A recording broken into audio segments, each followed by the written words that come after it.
I sit there and I wait, and if I get a script that I really like, I will do it. And most of them I don't like. And there's usually... I had a reputation for making like 2 or 3 pictures a year. Right. Now it's sort of 1 picture every 1.5 years. And Harry Brown is one of those. So why Harry Brown? Well, for a start, from a perfectly actor's point of view, it's a wonderful script and a wonderful part for me. But there was also a social thing in it. It's about what you call in America the projects. Right. And the young people who have been sort of left to rot, at least in my country, and I'm sure in yours in some areas. To be left to rot in there and become criminals and drug addicts and drug pushers and everything. And it was about that. And violent. Yeah, and massive violence. But our picture is not a violent picture. It's a picture about violence and why people do it. It's also a picture about a vigilante. Right. But a vigilante as a victim, not a vigilante as someone who enjoys going out and killing people, which he does.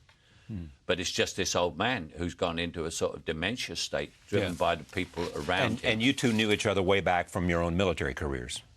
Yeah, oh, yeah, In the movie? In the movie, yeah. And I am an ex-soldier anyway, yeah. What? And also, where I shot it was at a place called the Elephant and Castle, which is a very rough district.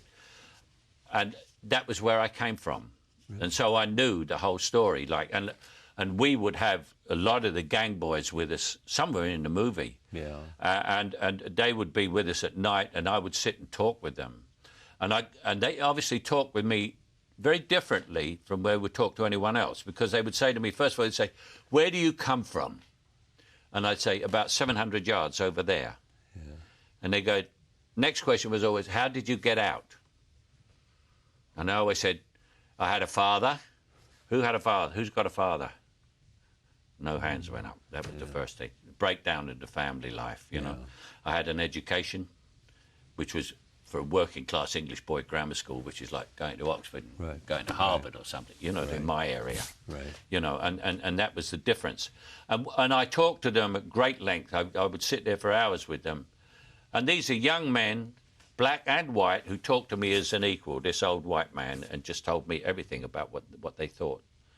And the sum total I got out of it was that they'd never had a chance. And what I figured was they'd had a chance and blown it. And they all wanted a second chance.